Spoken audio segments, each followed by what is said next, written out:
Anthony, we ready? Let's double going through the cameras. Everything's looking good. Check. Guys, speaking to the mic. Check. 1 2 1 2. Check. Here we go. Oh, look at that. Self-care. Yeah. All right. Self-care, baby. Good. All cameras are going. I like it. All right. Here we go. And we are back for another episode of Mr. Big Mouth with Mr. Anthony Obas. Mr. Big Mouth, it's been a minute coming. Everybody's been talking about you. Kevo's been talking about you. PVD's been talking about you. NYC been talking about you. So now I guess I got to find out more about you on this episode, So I'm on the hot seat now, I guess. Huh? Get out of here. No, man. No, it's funny. As we're growing all of this, right? And just you meet new people, and they got their circle of people, and all these different circles are all starting to collide with each other. Like random people that, guys from the city, people from New Jersey, and somehow now everybody's starting to bridge over because one person knows one person who's another person. It's just like a true network. Yeah, and it's fun to see expand out.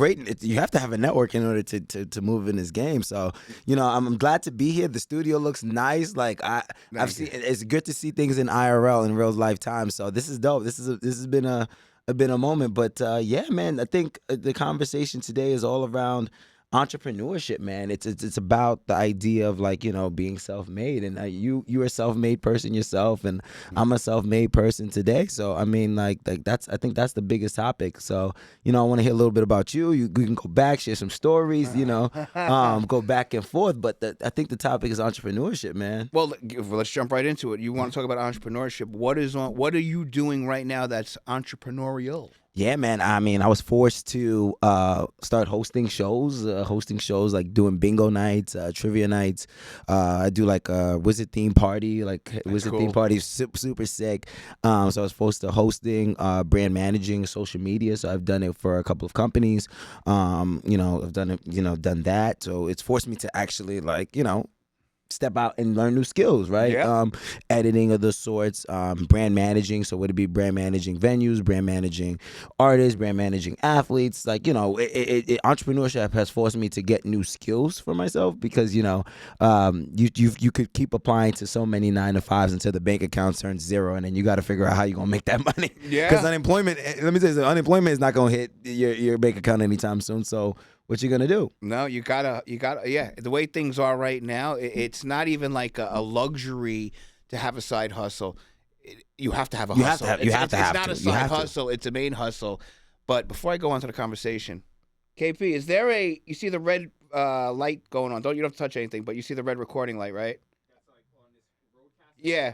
It's red. Okay, good. I was just making sure we're recording. No, you're good. You're good. No, you're great. You're great. There you go. But you need a main hustle. Even if you're a doctor, like I have friends that are friends of friends that are doctors and lawyers that are getting out of those games because there's just not as much money as there was before. Yeah, I mean, right. It's from because there were certain safe businesses, right? Like you could have I'm a doctor, I'm a this. Don't get me wrong, they make good money. Right. But it just doesn't go as far. Now, speaking of and you have all these different entertainment kind of based hustles. Yeah. What got you into the entertainment space? Oh man, I talk about everybody's been doing this weird challenge of 2026 to 2016, right? So I look at it 10 years ago. I mean, 10 years ago, I stepped onto campus. I went to college to Syracuse, and I always loved talking shit, right? Like I wanted to be kind of the new Stephen A. Smith, but I don't think I want to be Stephen A. Smith 10 years from now, right? From 10 years from then. I look at my younger, but I wanted to, be a sports analysis, sports broadcast. That didn't really work out. So I turned into, doing radio. I did radio in Syracuse for 4 years. I was working with other creatives, and just my biggest thing is about enhancing consumer experience, right? It's it's giving people that platform, whether it be PR, whether it be brand managing, and just enhancing audience experience, right? And when I was on Q's, I was just doing that a lot with radio. I was bringing artists. We was doing 106 in Park freestyles. We was bringing a live guitarist. I mean, there was a point where I was bringing 20 people in the studio. You know how it goes when you bring 20, 50 people in the studio, and you're like, well, we're over capacity, so let's keep going, I guess, right? Yeah. But I was doing that, and my love for storytelling. I think that's an art that's being lost a lot these days. Is the art of storytelling, right? How do we go from, just the first chapter to the final chapter? How do we go from, the rising action to the climax of things? Like I love storytelling, and I love to see development of people on a regular basis, right? So now 10 years later, we hear on your, seeing a network like that you're having right now, it's just such beauty, because that's something that, it's realistic, it's doable, it's attainable, right? And I think that's my kind of end goal, is to show people like it's attainable to get where you need to get to, right? And then you just had a great conversation with Klassik Poet, and the idea of like, I like the journey, right? Yeah. I love the journey, and I just want people to know I'm not done yet. You know what I mean? No. There's still more to go, and we're just, scraping off the landscape of things that we need to get done. Yeah, and it's funny you said after the conversation with KP, we are really literally just scraping the surface right now, because someone had said it here before, that the gatekeeper model of business, where there's certain, if you wanted to get into an industry, you got to go through this and this and that, does not exist anymore. They don't exist anymore. It got blown down, and it's scary to some people. Some people like gatekeeping. Like, I know that I'm in good hands because I work for so and so, and that's okay, and that's nice. But you're only here for a certain amount of time. Right? And I don't believe in any age. I used to be like that, hard on myself, where like I got to get this done by 30 and this done by 40 and that done by, and what? And for what? And for who? For who? Right? For who is the biggest thing? For who? For who? What are you talking about? What are we talking about, right? It's, are you happy? Are you, can you survive? Can you make a living? Can you provide for what you need to provide for? If you're doing that, then you're doing it. What are we talking about, right? What are we talking about? And exactly. I think the era that we're in right now, it's age. Like we broke down the ageism of the world, right? Where it's like, you got to be 30 and you got to have everything stable. I've seen people that are 40 that have lost jobs, these last 2 years, right? They've lost jobs, and that idea of stability is just out the window. Yeah. It's an illusion. It's an illusion, right? Yeah. And I keep talking about this. It's funny enough. I've been thinking about this heavy. Is like, what is stability? Stability looks different on everybody, right? Like, if you can keep a stable. That's why I love like somebody like Mac Miller of the world. I love like artists that talk about like mental health, right? If you can keep a stable mind, then everything around you is super, okay. Like, you got balance. Like, okay, I can pay my bills today, right? I can do this. If I don't pay my bills today, shit, come get me later. Yeah, no. Come get me later. Exactly. That's T-Mobile, come get me later. I got bills that's racking up. Come get me later. You can shut off the plan at that point. I don't give a fuck, right? But it's like, like stability doesn't look the same that it looked when, my parents first came in, right? It don't look the same, right? Like, we need to start thinking. That's why I love entrepreneurship so much, because I'm creating stability for myself, right? Like, when I was working, I was working full time. I was working under somebody, right? Like, when people tell me the difference between salary and hourly, I said I hate salary jobs, right? Because I don't have time for myself, right? Like, you're on salary, you get a certain payment, but you're working, you're on clock every day, every hour, and you just do enough to fulfill a certain task that they're telling you have to finish. Yeah. And it doesn't make you a better person or hone any kind of craft. You know what I'm saying? Yeah. Like, so 100%. It's the.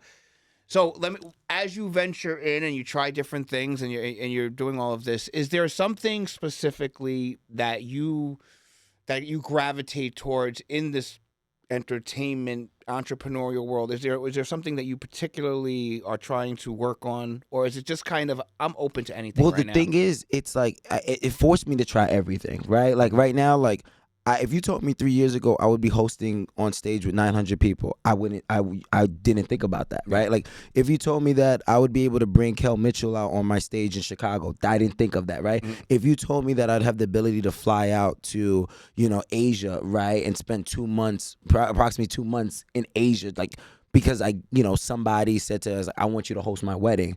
Yeah. I wouldn't believe that, right? So you went out to Asia to host somebody's wedding? Like, I had so many like, in the span of 5 years of me graduating, my life has changed completely. Like, I've done about damn near 30 states in 5 years. I've done damn near 3 continents, 3 to 4 continents in 5 years, right? Like, I'm blessed for that. I'm blessed. I never say, oh, this is what I'm doing. Like, this is big shot. Like, I did this on. It's a blessing to go out and travel, like, like all these different states, consuming culture. I think the thing that we're losing now is people don't consume culture. No. People consume ignorance. You know what I mean? Like, we need to start consuming culture and understanding that, like, I'm gonna educate myself through culture, right? Like I'm gonna dive in, right? Like I go, like it's so crazy. Like I go down south, and I, again, me from New York, I forget certain things that I have in New York that's completely different, right? Yeah. Like I totally forget, but like it's also the fact, like you have to have these cultural uncomfortabilities to educate yourself, and that's what I love about being these last 5 years in my entrepreneur journey, but also my last 10 years, right? Like it's the idea that I'm able to travel, understand new things, be part of so many different movements, right? And see people's growth over time. It's like you don't get that a lot when you're working, a very much 9 to 5. You don't really see the growth of everybody. You get to contribute to, I just rewatched The Matrix a lot, right? And Mr. Smith was talking about like, what's my purpose? Yeah. Right. What's my purpose? When it's the same thing, right? When you've been working in a system for so long, you start to question like, what's my purpose? Yeah. What is your purpose, right? And in this journey, I think every year I refine my purpose, right? So again, like when you go back to that question about like what's that thing that really drives me, I try everything. Like like at shows, right? When I'm hosting, I'm also event managing. I'm also, because I have to regulate the crowd. I gotta make sure that the time is right. I have to, you acquire more skills as you continue to put yourself out there, right? Because the thing about entrepreneurship is that everybody can be an entrepreneurship, but we're losing. There's not a lot of mentors, right? No. Like there's not a lot of mentors. I didn't have mentors to guide me through this. Like I just put myself out there, like, hey, I want to do this. Exactly. I want to do this. If you want to help, fine. If you don't, hey, we've got the internet at our disposal, which is like, again, a blessing in disguise, right? Like, again, the internet can be pro and con, right? But like, I'm able to use it to understand how to edit, right? Like we was always talking about this earlier, Opus. Like I'm like, after this podcast, throw them Opus, cuts, edit, you're ready to go. Right now, you're producing at a more effective rate from a podcast standpoint. So, like again, I'm just keep acquiring skills that I need to know. Like, I mean, like I graduated with a marketing and economics degree, right? I'm Excel certified, right? I could do my own taxes if I wanted to. I can get a CPA if I wanted to. You know what I mean? This is what entrepreneurship, it forces you to get skills that you want to get so that you can really start making the bread that you need to. And it's funny, you go back to what you were saying before about, I wanted to be like Stephen A. You'll be surprised. Your initial instincts of wanting to do something, a lot of times it's timing. Yes, 100%. I believe it. I believe it. When I got into this business, in the late 90s, early 2000s, my vision was, when I first fell in love with this business, was like I was a baby, HBO had just come up on the scene, and I was watching a behind the scenes thing, and I'm like, I want to work in that business. I want to do that. Man. I want to do that, right? And it took me my professional career, 20 plus years to get here. To this. This is it. This is what I wanted to do 25 years ago, but the technology, the know-how, my experience wasn't there. Right. Now, after all the experiences like you're going through right now and learning things, you'd be surprised. Watch, maybe 5 years, maybe 10 years, maybe 15 years from now, all of a sudden a sports thing comes back into your picture, right? Your picture, and now you're a fully fleshed out human being. You know what I'm saying? And I mean, like it's been coming back to me. Like I was working with a company doing social media, brand and grassroots events. We was doing NIL deals with athletes. So again, stepping in that space of sports.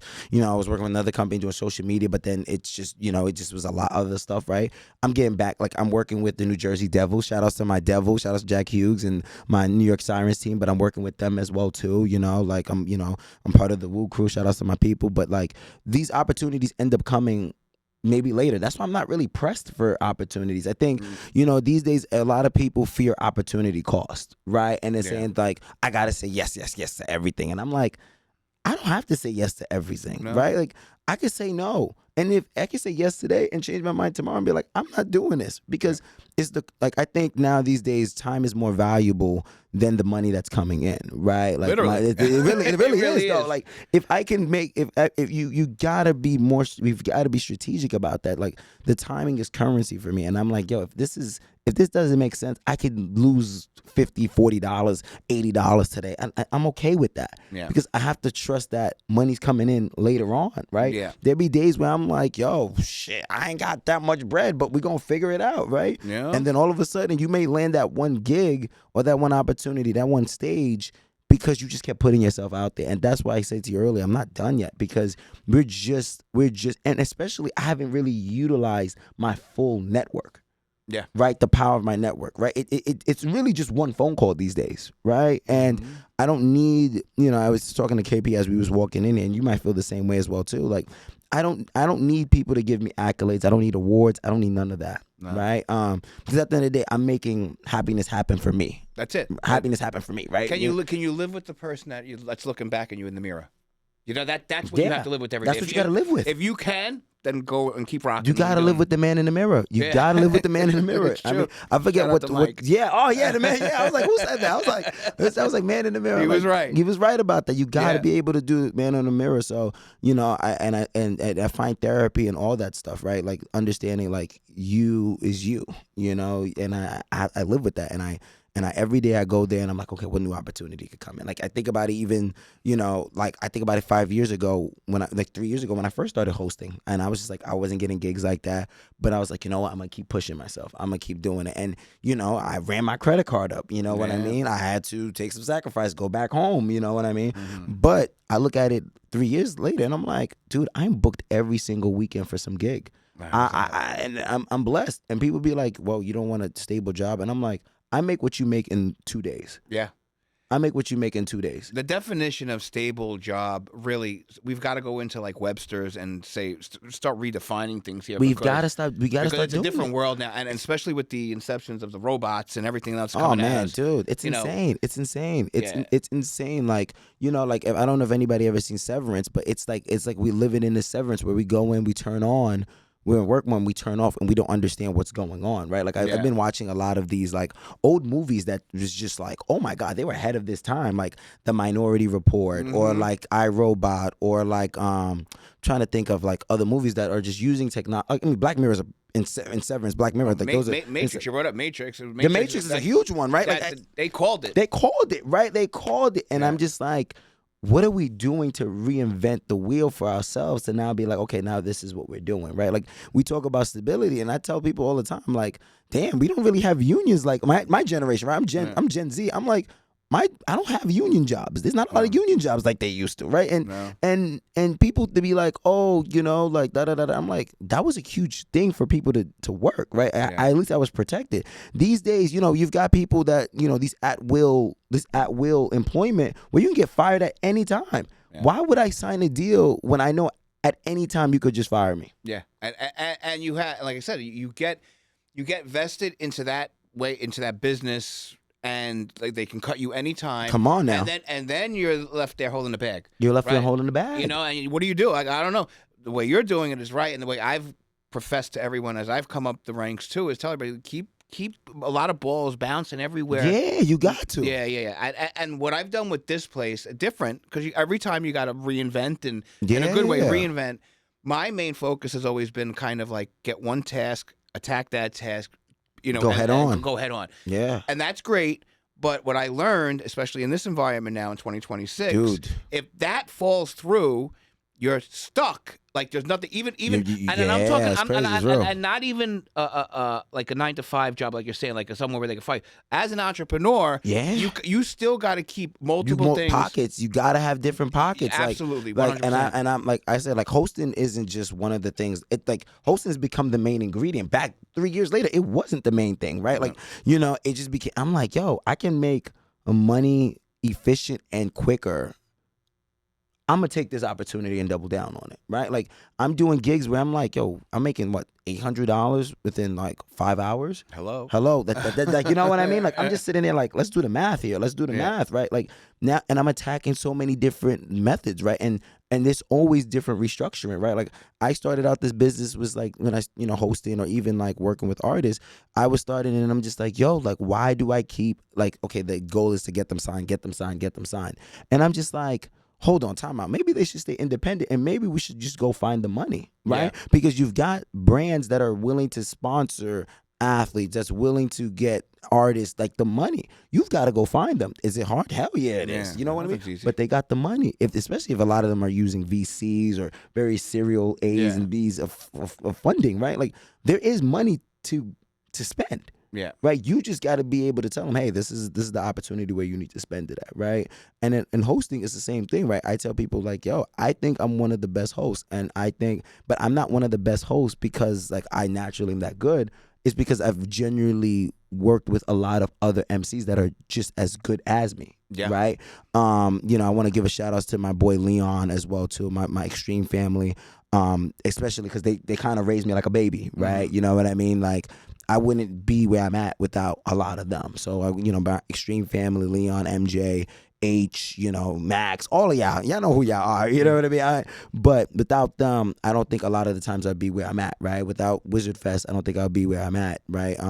You know, even starting back in the days when I was, like, it's so crazy. I see, like, this studio setup. Like, I was working as an intern for a radio station that had the same setup, live stream there and everything of the sorts. And I'm like, this was like 2017, 2018. And I'm like, you were so ahead of the time period of like online radio and podcasts, right? Before we started doing podcasts, right? It was, what was it? It was like radio, then blogs, then vlogs. Vlogs. There you go. Yeah, vlogs. And now we're in this whole new era of streaming, right? Where it's just like everything has to be streamed. I mean, look at Kevo. Kevo says this all the time. He's like, we're taking Media Monday streaming. We're going on YouTube. And that's the way to go. That's the way to go. Yeah, you gotta keep flipping the script, keep finding new ways to generate interest, generate revenue, generate new ideas. You know, it's an ongoing thing. And I think, back to that stability topic, I think a lot of people, when they say stability, I don't think necessarily they even mean financially. No, I think they mean like the steady day to day of like, I wake up and I know what I have to do, and I'm gonna do.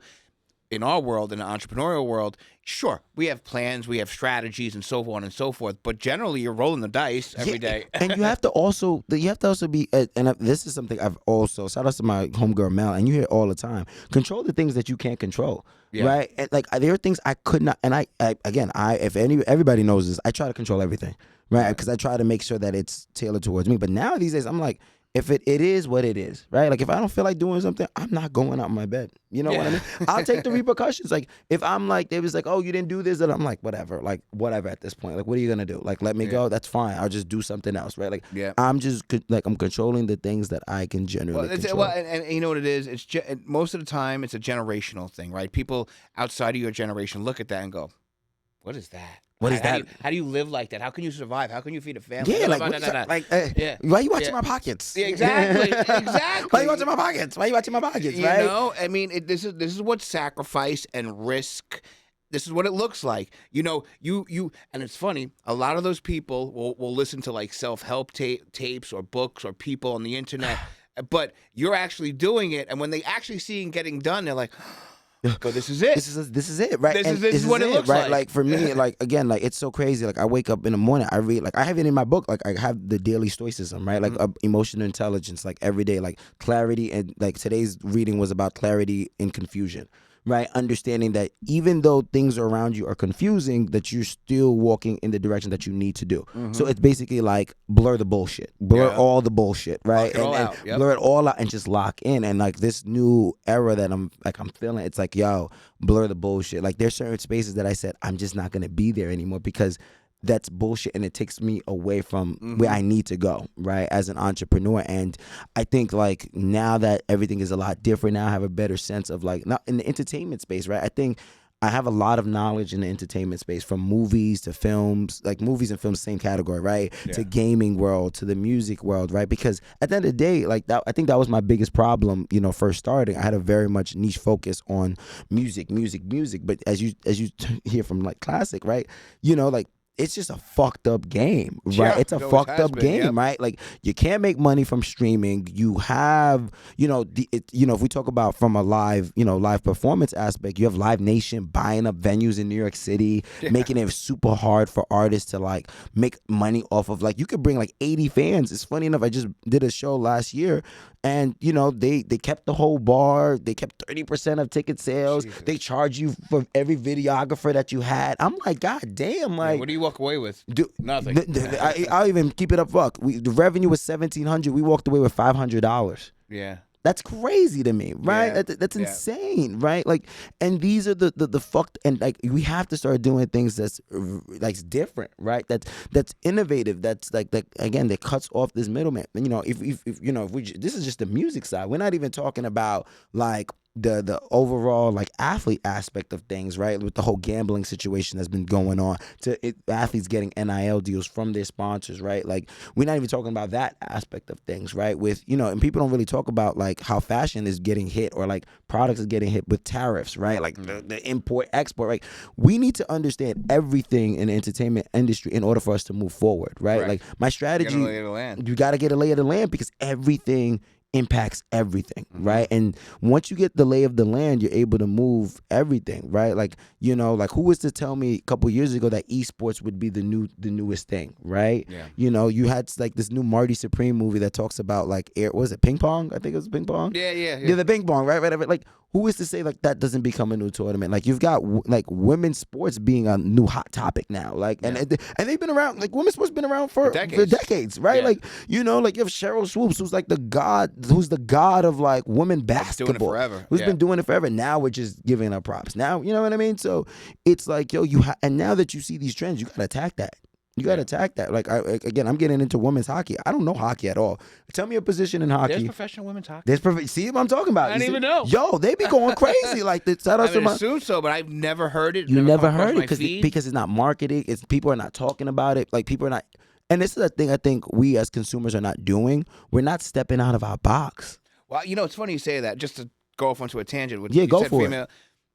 So, the NFL has been trying, an XFL. Yeah, and the CFL. Yeah. You know what their problem is there? And because I'm a football fan, and I love the sport. And I said, you're trying to promote this like the NFL. It's not the NFL. It's not. My feeling was bring it to like high school stadiums. Bring it to smaller venues because these people they have them in these huge venues that nobody's following. Empty, dude, looks bad. Dude, and I'll be real with you. That's one of the issues with the New York Sirens, right? Like why are the New York Sirens playing at the Prudential Center? Why? Right? Because they should be named New Jersey Sirens at the end of the day, right? Yeah. Right. But because it's so expensive for them to play at Madison Square Garden, it's expensive for them to play at UBS Arena. Like they have to come all the way to Prudential Center. Like, wouldn't it make more sense to play at like a college stadium where you got the ice and you're within the community, like anything else, sports, podcast studio, you name it. You build from the inside out. Inside out, yeah, Even sports leagues, and I think a lot of time like that, and going back to like being an entrepreneur and working for bigger companies. When you're like the NFL, you have this big mindset. We're big. We have to come out big and be big. No, you don't. You don't.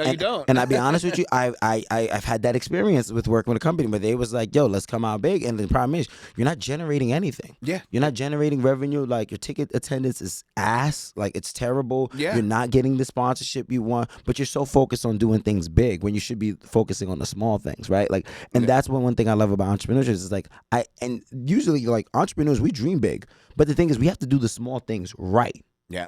You know what I mean? Exactly. And these companies are not doing the small things right.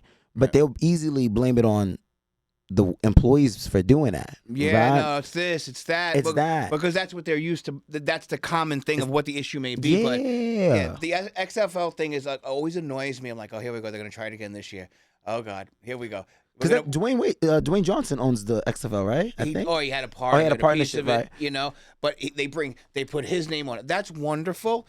Bring The Rock to St. Peter's College for the local pro, like the amateur pro team. Boom. Now you got hype, and now, my God, I want to go see The Rock. I live right down the block. Right, exactly. and it's funny enough that you bring this up because I look at it, if you talk about the NFL, I look at it from the NBA contrast, right? So shout out to my boy, shout out to Ice, right? Ice Cube, right? Because he has something called 3-on-3 basketball, right? Big Three is a fucking amazing. Like, I love, you've got all these OG basketball players like Lance Stevenson and Michael Beasley who are going at each other. OGs, they still can ball. Yeah. Right? Like, you have to be innovative. Like, look at how the WNBA is doing, right? Like, all the women basketball are now going to Unrivaled, right? Unrivaled is another segment. And I love Unrivaled. It's 3-on-3 basketball with all of the, and they're getting paid more, they're getting more sponsors. Like, again, you start to see entrepreneurship start happening slowly in these bigger organizations because it's like, we're not watching the bigger platforms anymore like we used to, right? Like with the NFL, like my boy plays for the XFL, right? I think it's like some Washington D.C. team. My boy Malik Fish, he was a defensive end, like he played for them, right? I wanted to go to a game, but They were all in DC. Like, we didn't have a New York team. Yeah. Like, you know what I mean? So again, I know these things take time, but like, if you're gonna come out big, you better have a great game plan of rolling out big properly. Yeah, and a lot they don't. They don't. They don't. They try to duplicate, and so, you know, and just I was, and we've been talking to other creators who come through here, and you know, New Jersey right now there's so many studios moving in here. Netflix planted a flag here. Wow. Lionsgate. They're all coming in here, and I was talking to all of these other creators, and I'm like, it would be great to go pitch like a Netflix and start like a D league of creators where they can kind of pull from, right? Like so like have like local programming on Netflix. Yeah. You know, and depending where you are, that's what you get. So if you're in the Northeast, or if you're in another country, in England, or whatever, right. like it's creative stuff like this that the entrepreneurial brain is always thinking about. Exactly. Right. And how and why you don't work for other people is because they don't think like that, and it really. To me, it just annoys me. It grinds my gears. It grinds my gears. It grinds my gears. I love it. It grinds my gears. You know, right? And you talk about from a film perspective. Like we did a short film, a short TV series called The Industry, where I talk about my full experience of operating within the music realm, within the overall entertainment. And I was like, okay, like I like the design of this, but they was like, why distribute on YouTube? Like, why are we gonna go for YouTube? I'm like, this is a good piece of series that I can really. You know, let's sell it to some. And I looked at an independent distribution company. Shout out to Vanna Black. Shout out to Tivit TV. Right, they're all based out of Texas. That all can distribute through Roku TV. And I'm like, okay, cool. We're attacking what we need to attack, right? And I'm like, the next biggest thing, like everybody wants to go for Netflix. I'm like, I'm cool off of Netflix. Yeah. I want to go for like the Tubies of the world. Yes. I want to go for the Tubies of the world because they're going to be able to give the creators power to then do their. Netflix is looking. The problem with Netflix right now is also the fact they have no original shows. No. They have no original show. Right now, they got Stranger Things going on, but I think, isn't that over? I don't know. I don't want Stranger Things. I don't know. But like, besides, you don't have original shows. Like, that's why, again, I'm a big HBO Max guy, right? Like, you know what I mean? Like, you have shows like, we talk about like, what HBO, like The Sopranos of the world, right? We talk about like The Entourage. I'm watching Game of Thrones. Why Game of Thrones? Like, come on. Like, the industry, right? Like this is all the stuff, the knowledge that I've acquired just being in the entertainment. I'm like, yo, like, why you're not hiring people that can actually create storylines for y'all so that you own the rights and licensing for all of the shows, right? Now you're creating generational watch time rather than watch time at the moment. Right. And Netflix is doing a horrible job at that, right? It's doing a horrendous job. Apple TV was on that wave for a long time, right? You had Severance that came out. You have the Good Morning Show with Steve Carell as well too. So again, we've got to do better with the empowering of influencers, content creators, and we have to and brands have to recognize that. Big brands have to recognize like it's not going back to the idea of like, oh, we're just gonna hire somebody like you gotta really get into the the difference is now like always the goal was to like build something up and then sell it to a bigger. That's always the thing. Acquisition is the name of the game. The name of the acquisition game. And merger. But I believe that now the creator industry, the world, have a little bit more leverage because I've done these deals with Universal Studios and a couple of people, myself personally, and they kind of take everything from you. And now that we have the power to be able to do all Own this, it. right? You have leverage because when you're negotiating a deal, it's about leverage. What do you have and what do I have, right? And the period, straight up. I got all this. I got the resources, the reach, the distribution. But now I think what creators, and back to your point of like being able to create original content. Yeah, bro. You know what I'm saying? We are doing that. We're doing that every day. You're doing it every day. You're doing it definitely. You know what I'm saying? Your network KB's doing it every day. Right. Like, we're all doing it, and I.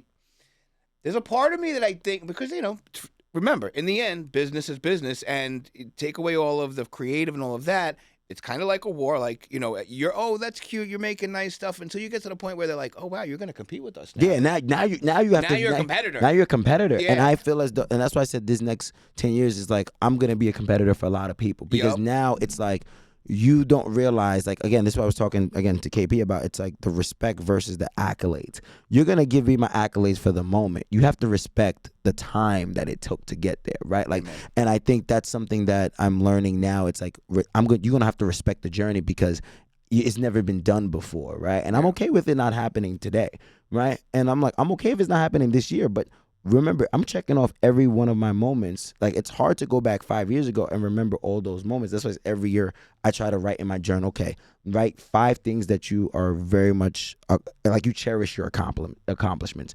Last year, I was like, one of my biggest accomplishments was like, yo, like, nobody around me has ever done a show with 1,000 people watching them. That's a lot of people. That is a lot. That's a lot of people that you have to manage, and it's just you on stage. You never, like, and I'm like, yo, like, a lot of people never done that. But we're not gonna play the clout game. We're just gonna play the, you see it, I keep it pushing. This is the most important part is that you know that you can do it now. I know I can do it now. So now 1,000 can easily turn into 5,000. 5,000. Exactly. It's easy. What's the difference? After 1,000, what do they say? After your first million, it's whatever. Well, after your first million, it becomes easy to make a million, right? Exactly. It's easy to make a million. million. If you do your first big gig, it doesn't matter if it's 1,000 or 100,000. You're in Wimbledon. It's the same shit. And it's the same shit, right? So, you know, I've done, like I said, I've done the shows with one people. I've done the where we didn't make money, right? Like where we only just put it out on streaming platforms. I've done it where athletes didn't get the brand deals. We've done all that stuff. Now we're in a position to, okay, let's open up. Let's see what we've got to do. Let's see how we can roll. Let's push the creativity. So, you know, that's the one thing I love about entrepreneurship. It continues to motivate me each day. It's just, you know, each day you got to take care of yourself, you know, mentally check in with yourself, mentally check in with your, you know, your people, like people like you, people like PVD, you know, Kevo, Klassik, all my people, you know what I mean? I don't want to go through the whole list. You know, even my mom, I got to check in with her sometimes. You know what I mean? My Dukes be tripping, right? But I love my Dukes, but they mean well. They love you. They love you, but even them, sometimes they have to see what you're doing to be like, okay, yo, I respect that. You know what I mean? And I respect that journey. So, you know, shout outs to all my entrepreneurs and content creators that are, you know, constantly day in and day out, you know, Let me ask you a question. So one of the things that, even to this date, and I've been doing this for a minute, you know, a couple decades, but even now, it's the switching over from the left side of the brain to the right side of the brain. So going creative, and then like the next minute walking into a meeting where you're pivoting and you're going straight shark negotiating. Oh man, right? I can't lie to you. When I go from creative to business mode, I consider myself a terror. Because it's because at the end of the day, I'm going into the meeting knowing exactly what I want, knowing exactly what you need, and this is what we're gonna do, right? Like, and I'm gonna leave it into your hand. I mean, like even KP have seen it before. Like, I've gotten people read before in meetings, right? Because you're asking questions that they probably haven't thought about. But I have to ask those questions to be 2 steps ahead. Because if this deal needs to go down, we need all clarifications, right? Like I get contracts on. People ask me to read contracts, and I'm like, I'm not the best lawyer, but if there's one thing I know, the terms of agreement, if we sign it today, I'm not waiting for a year for these terms to be like renegotiated. I'm making sure in my contract every 3 to 6 months. We're re-upping that contract. Yeah. You may think it's annoying as shit, but we're gonna have to renegotiate that, right? Because I am not gonna sign things that are first of all, I'm big on intellectual property. Like you could intellectual property is the name of that game, right? I will make sure to trademark, copyright, you know, to make sure that if I truly believe in that idea, we're gonna make sure to get that, you know, legalized, you know what I mean? I know that's not the right word, but we're gonna make sure the paperwork is good, right? Making sure that I'm protected, right? Whether it means opening up an LLC and making sure that, you know, if you're gonna try to come after my personal, you can't because you didn't sign with me, you signed through my LLC, right? Exactly. Again, these are the things. So I'm when it comes in certain words that trigger. Again, when you go to these meetings, you have to say less. Like one of the things I'm working on in these meetings is saying less, because I've seen somebody last year. Paul was with me. They took this idea. I had a cruise idea. I call it the single date cruise. Right? Basically, it would be a cruise with people that were single. We had performances, every other stuff. The company basically took that idea, ran through with another one, and basically, it's so funny. They tried marketing the campaign. They was like, we got nobody to buy the tickets, and I'm like, no, duh. Yeah. And then the guy goes, he's like, we just basically threw it up to see if interest. I'm like, no, you didn't. Yeah. You went around us. And I'm like, you know, shout outs to Paul, because Paul told me, I'm like, Paul would never do some slick shit like that. You know what I mean? Like, y'all crazy. Like, you know what I mean? So, again, protect your ideas, say less in meetings. I think that's the biggest thing I've learned in my days of negotiating. Say less. be concise on wording. And sometimes words do trigger, right? So understand. So let the word trigger. Once they start saying, like, one of my favorite words that triggers everybody is budget. Oh, budget. Oh, what do you mean? Like, right? Like, I'll be like, oh, who owns the rights to this? Oh, what do you mean? What do you mean? And I'm like, no, like, that's very much important things to know in contracts, right? Like what's the miscellaneous things that we need to put in? If there's warranty, what is the warranty we need to put in? Like, these are things that every contract, I make sure to protect myself at all costs, right? At all costs. And that's a key thing that young entrepreneurs, creatives out there, I know you get all in your head and you're creating and you're painting and you're singing and whatever you do, but like you said, you have to protect your IP, your intellectual property. That is your property. That's that is your property. What you're selling. That's what I sell. You know, and a lot of artists sometimes, you know, you're an artist, so you don't look at the world that way sometimes, which is fine. That's what makes you a great artist. But in this day and age, you have to. You gotta protect your. You gotta protect your property. You gotta. If you want to make a living out of it, right? If you're just doing it as a hobby, whatever. That's fine. Absolutely. Enjoy yourself. Enjoy yourself. But if you actually want to make a living out of it, you've got to protect. You've got to, and that's that whole transition. I think that's what gets a lot of people out of the game. They get, and they go back to stability. Right. You know what I'm saying? They go back. And you just getting started. Like, and I always say this to people, like, every year we're just getting started. We're just learning something new. Like, and I'm like, yo, and even if I don't know the answers, ask somebody. That's why I said to you earlier, I was like, yo, my network is very powerful because I could just call somebody and be like, hey, can you check this for me? Let me make sure all my details are right. Some of them be like, you already know what the fuck to do. Just do it. And I'm like, I just want to double check. Damn, son. Like, I know. But like, again, double checking these things, understanding, like, contracts, right? Understanding, like, people don't even understand, like, what the meaning of VAT. Like, VAT is taxes that you get internationally, right? These are things I read that's coming into my emails on a constant basis, right? And, if you can't read it, ask a lawyer. If you don't want to pay for a lawyer, well, I guess ChatGPT is going to give you the answers, right? The best it can, yeah. The best it can, right? But you still need some type of, someone with experience to give you that. So, again, like, man, protecting your... And you got to also understand and just be honest with yourself. You don't know what you don't know, right? So, like, if something comes up and somebody says a word in a meeting that you're like, what the fuck does that mean? What the fuck? And just stop it and say, hey, I don't understand what you mean. What does that mean? Don't be shy. Don't be scared. It happens. You know what I'm saying? And because I've seen a lot of that happen too, where I'll roll with somebody on a project and half the things that would happen had no clue. And the whole time we're going through it, had no clue. And then the end product ended up being crap. And it was because of that. I go, why didn't you say anything? Why didn't you talk to me? Why didn't you talk to me? Yeah. I didn't want you to think I didn't know. But now, by you not saying anything, it collapsed the whole project. Right. Where I could have caught it. And I'm like, I'm not going to get mad at you. We don't know, I don't know everything either. And that's a big thing. Always ask questions. Like you said, you've been saying, it's like, ask more questions. Like, and like, also like what you just said, know when to just sit back and listen. And just listen, just listen. I mean, it's a process, and you got, and it takes time to learn that, and you're getting it at an early age, which is good because your generation is now, and I love it, man. It's just wonderful that people go in cycles. I've been an entrepreneur. Yeah, I'm a Gen X guy. And oh, really? Yeah. Wow, that's crazy. Yeah, I'm a Gen X guy, and my generation started to break out into the entrepreneurial world. Right. So for me, I'm a rarity in my generation. Right. That's when we started saying, you know what? I don't know about this factory thing. Right. I don't know about this. I mean, I knew it worked in the 40s, 50s, and 60s, but it's not working no more. It's not working no more, buddy. I saw it coming, so I jumped out. So for me, I really deal with a lot of but that's not stable. That's not stable. And like I said, I look at what you've built around. Like I said, when I walk through this door, I'm like, yo, he is ahead of the time period, right? Like you have the ability to stream here. You have the ability for people to shoot content. This is a studio, right? Like, and again, I don't want to put your business model out there, but like I assume that you have a peer space already for people to come book. I do. You have, you know what I mean? Like, you know what I mean? Like, you know what I mean? Well, I'll give you an example. So I understood. I looked at, because this is retail. Technically, it's a retail. I mean, it's creative space, but it's a physical space. And I looked at the business, at the retail, and how the internet just completely obliterated it. Yeah. And I realized a couple of things. One, you got to give something that the internet can't give, an experience. Like, 100%. Amazon's great; it's cheap and everything, but there's no experience to it.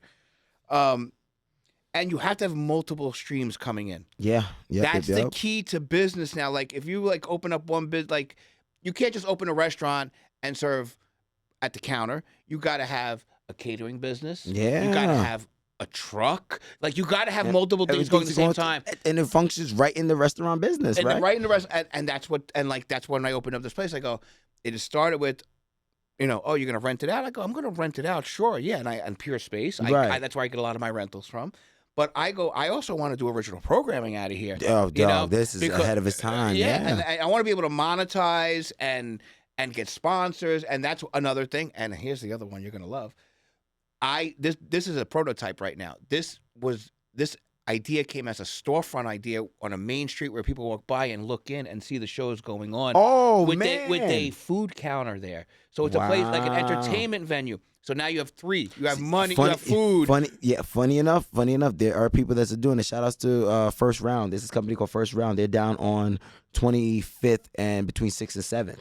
They basically have, you basically pay a $50 membership. So in the back, you get like a pool table. You get like, in the front, it's a cafe. Yeah. But in the back, you get like a pool table. You can do work. You can do everything. But also downstairs, as a member, you get access to a studio space where you can record straight out of it. I'm telling you, you're on the money. Like, again, you're on the money. And I don't care, be it podcasting, I don't care what you do, plumbing. That's the approach now. You have to do it that way because one way ain't gonna cut it because there's just so much competition out there. It's so much. Yeah, it's so much. Yeah, and that's why I like the idea that and that's exactly what you're doing. I'm hosting. You're working with these brand deals. You are literally, and the fact that you're, and I learned this at an older age, and you're learning this at a younger age, which is good, is that you're picky. Like, I don't want. I don't want to do this. Me and earlier as I was getting going, I did everything, and you find out what that happens then is that you waste a ton of time. Yeah, and time, and again, time is currency, and it's again, money all the way. And I don't want to. Like I said, I did all that, putting myself out there in college. Those 4 years was definitely crucial for me to just, I'm gonna do this. Once I graduated, I'm like, dog, the real world is here, right? Like, I started off working with a couple jobs, and then I said, you know what, like, I don't really have time for myself. I don't have time to cook. I don't have time for my creativity, right? Like, and then I got fired twice on the same day, on the same calendar day. You get fired on your day off. On that day off, like, and I will say this: on May 20th, I got fired in 2022 and 2025, the same exact day. I will remember that day. My therapist says, "Why do you remember that day?" Because I'm like, that's the day when a lot of things started to change for me, and then that's when things started rolling. I was like, you know what? I love you, May 20th, because every time I had to reinvent myself. Yeah. But this time around May 20th of 2025, I was already prepared. Yeah. I already had my hustle. I already was doing a lot of gigs. So I was like, I could take the hit. You know what I mean? It's not hurting me. Yeah. It's not hurting me because I'm booked out. That May 20th, 2025, I was like, I looked at June. I did almost 15 hosting gigs that month of June. That was the most I've ever did. Ever did.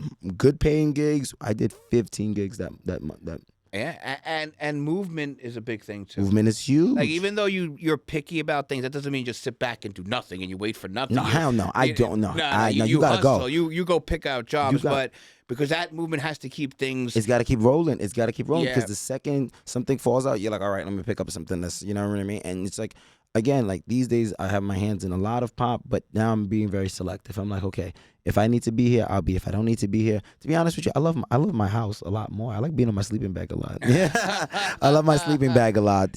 So I love my sleeping bag. I have this new it's like this game switch thing. I can play old Pokemon games. I love my anime as well too. So but everything we do now, it's intentional. It's with focus and it's with clarity. And I'm getting the whatever the utopia dystopia that we're living in right now. Right, I'm getting that out the way. Like, I don't care about the likes. I don't care about the followings. I don't really care.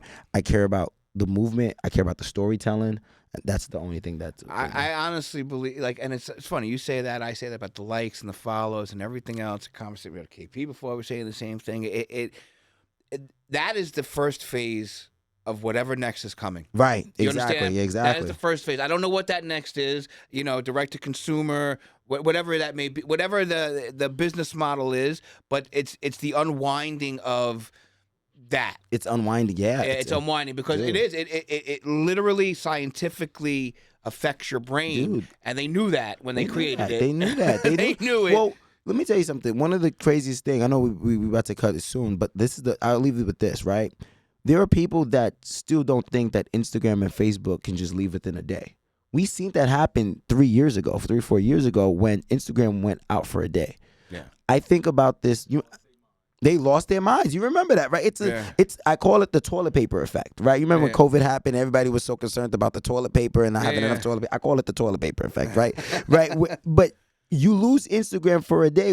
How are you reaching your consumers, right? Like, how are you reaching to them? Like, people are like, oh, I'll just have Twitter, right? Like, I mean, like, once you have Instagram down, Instagram, Facebook, and WhatsApp is like clipped. Yeah. Right? Because and I'm like, how are you reaching people? Like, how are you reaching them? Right? Like, let's put it together.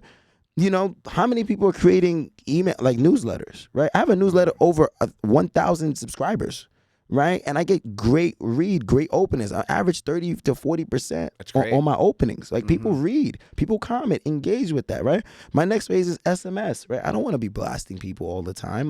But it's like certain information you might miss because I can't reach out to everybody. Throw it in there. Hey, if you want to pop out, pop out. But I'm not gonna tell you every freaking day to pop out. You know what I mean? Because I already can build my own following. Right. I can build my own. I can get people to the spot. Yeah. I can get people to the spot with or without you. You know what I mean? So, again, we need to start thinking about the systems that's in place, and we need to start taking the blue pill. That's my new thing. Yeah. That's my new thing. At the end, we need to start taking the blue pill. Amen. Maybe, so that's my thing. But, yeah, man. Cool. How can people get in touch with you? Anthony_Obas.